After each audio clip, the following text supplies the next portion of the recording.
Hello guys, Corporal G here at COC in Kentucky. Before I do that German painting video, probably do some more showing off my pieces. That video is going to take a little longer than I thought on how to plan it. I kind of want to do it right. So, in the meantime, we're doing this. Before we start on these pieces, I'm going to move to these colors first. So this is what we use for money, right here.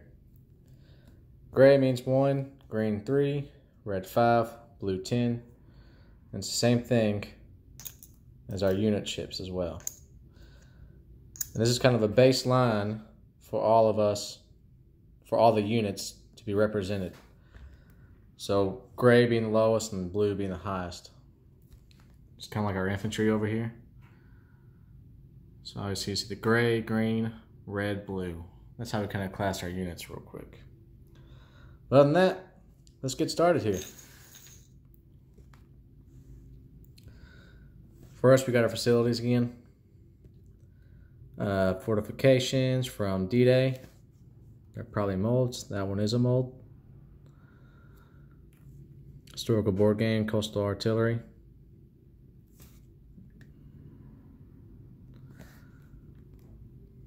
We got our minor, medium, and major. And that one right there is a 3D printed facility. My sister's husband now, he has a 3D printer and he printed these off for us. Came out pretty cool. I tried to design them on the computer and we got them printed out. I say he did a pretty good job making them. You can see the lines for sure, but piece is a piece. Again, there's our roundels right there. Our tiny ones and the out-of-box one. Alright, let's move it on. We're going to move to our infantry.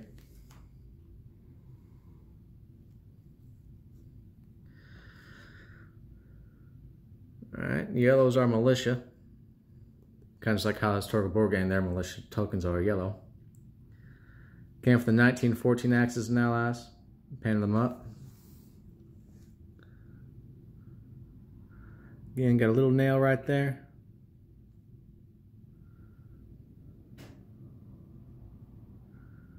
And these are the American pieces from 1914, not the British.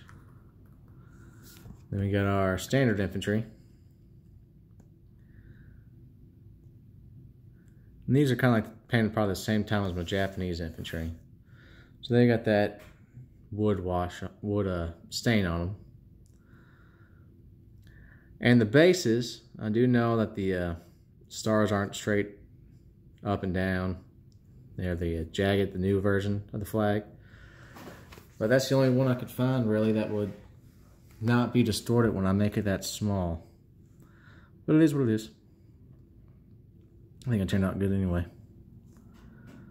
Get a little mark. I can touch that up, but again, ain't no point of just crown over a little mark, because you will go insane trying to make all these perfect. Again, out of box from 1940 G40, 1940 mountain pieces. We got the gray ring around them. Again, just using the folder. For these, I had to spray paint the folder first to get that gray look. I should have clear coated that folder because sometimes you got a little edge coming off.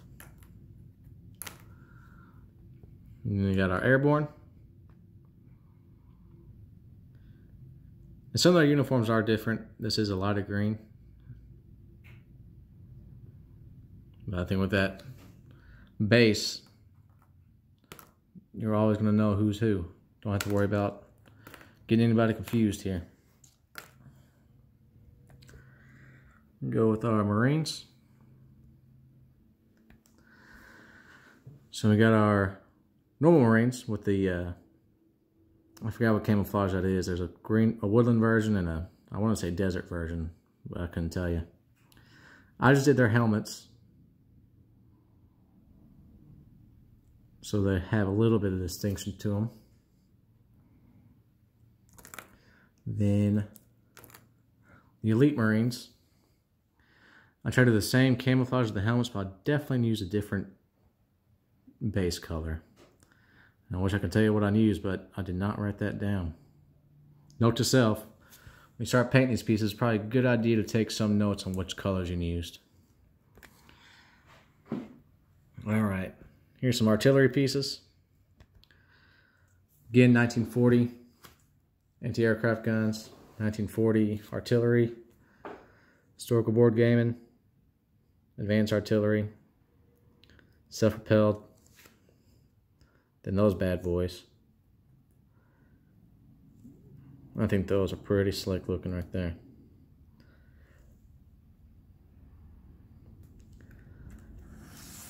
Moving on. Video questions. We got our armored cars here, the Greyhounds. I always like these. I think they look pretty cool. Kind of basic looking, but I just like how simple they are. We got our mobilized infantry. I want to show you another piece that I really like. I made these out of the mold. Oh, of course I don't have them.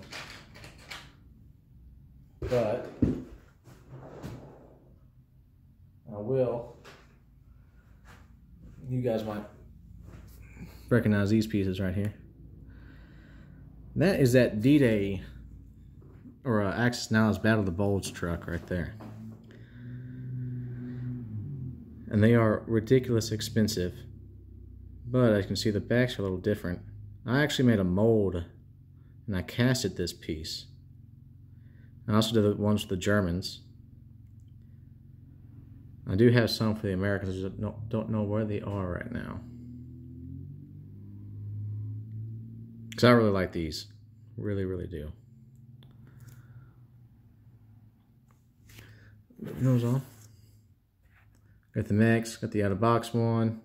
Historical board game mechanized unit. Then we got our cool advanced mechs. Moving on. Here's our cavalry. I only got 5 of these guys painted up. And I try to nail them. Well, not that one. One of them is nailed. With the hole through the middle. Hole through the base. But those legs are so tiny. You got a hot nail, you're going to ruin that foot. So I just glued it on there. And they kept falling off. I just kept gluing, kept gluing. Eventually, I do the ones that I did for the Germans. Just stick a nail through the center of that body, right in his chest, and just, it might look ugly, but he definitely won't be falling off. This still came out pretty clean. Next, our armor. Got the Stuarts. Probably my favorite armor. Got them all muddied up there, weathered, decaled up. And then got our medium tanks, Shermans.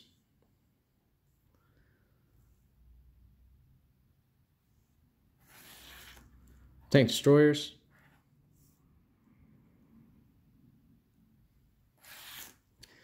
Now I saw in some expansions, these are the LVTs. Consider these as amphibious tanks or amphibious armor. I highly doubt there'll ever be a rule in there, but I saw some expansions like Operation Sea Lion or the Invasion of Britain.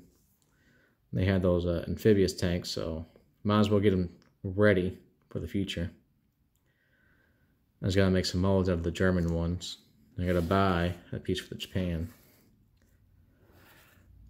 Got our heavy armor.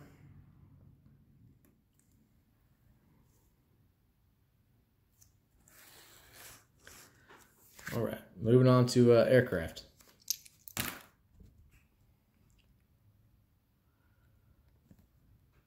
Alright, we got some air transports.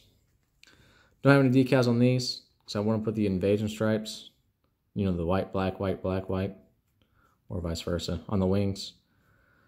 Don't know if I can make clean lines with that, Yet, anyway. Just gotta try it out. And one cool thing about our flight stands, you can see that's a air transport. And to market, all transports are white. All you gotta do is take it off there.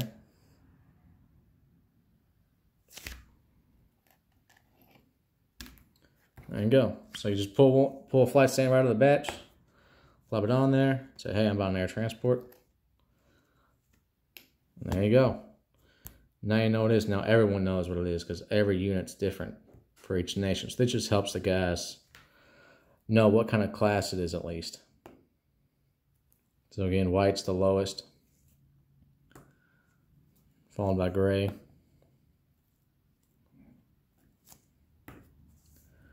Green. Again, they're all just removable. So you don't have to make 25 flight stands for green, or they're all universal. And blue for strategic. Then we have another phase of our color code. So if you remember, gray's 1, green's 3, red's 5, blue's 10. And for some of the ships, or actually I'm talking about the aircraft right now, we'll have bronze, silver, then gold, from low to high. And those are just different colors so we don't have to use a repeat of these colors. There'll be more explaining on the ships when I get to there. Now go on to our aircraft again. We got our P-51, again with the magnet, P-38,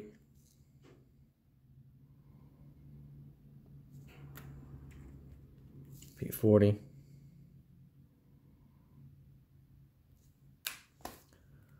another P-38. America probably has the most fighters out of every nation. So we got to paint them up, a little more detail. You see, that's the khaki on there. I need a bright yellow, so I made a base layer of that. And eventually I'm going to put the yellow on there. Hellcat, I believe. Oh, I forgot to show you guys this one. You got the little Marine decal on there. And that's pretty cool. So you can get it better. There we go.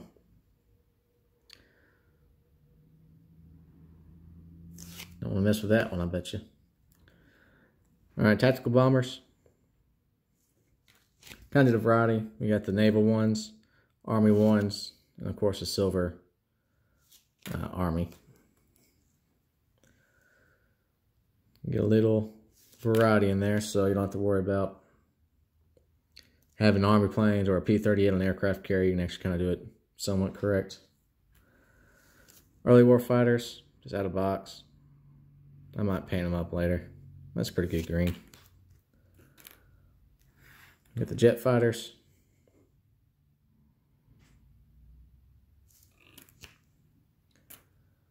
There's the bombers. Again, medium bombers always have 2 engines.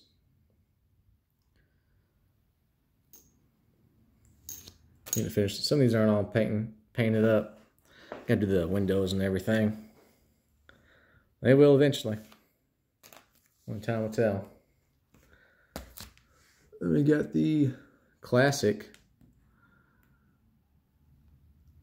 Axis and Allies bombers in here. I want to get those in there because I think they look really cool. So, painting them up, put some decals on there and everything. Take those out. Did a box once. Historical board game. Trying to do a little bit of weathering. I used an oil that time. Don't recommend using that or a wash. I'm gonna say probably should just dry brush that one on there.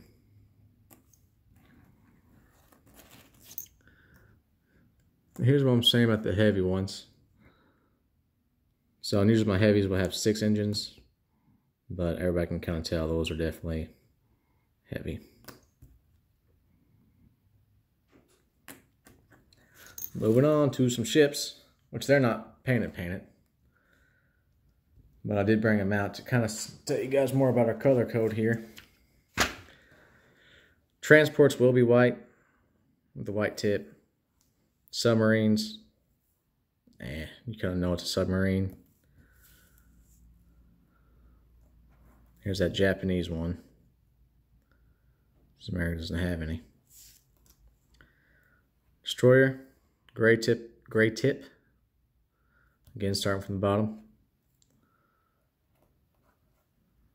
Greens are light cruiser. Reds are heavy.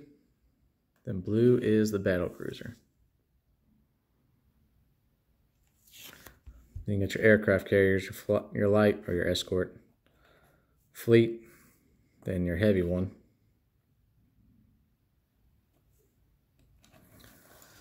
Well, the only reason we do this metallic versions now, because sometimes you might get a battle cruiser mixed up with a battleship.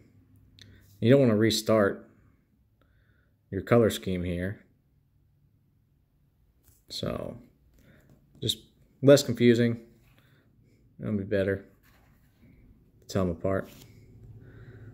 So you got bronze right here, your battleship. Sorry, doing this on camera is kind of awkward, to be honest with you.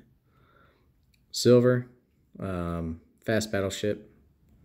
Then gold is your super battleship, which this one's pretty cool. This is the Montana. I think that's called the BB-65.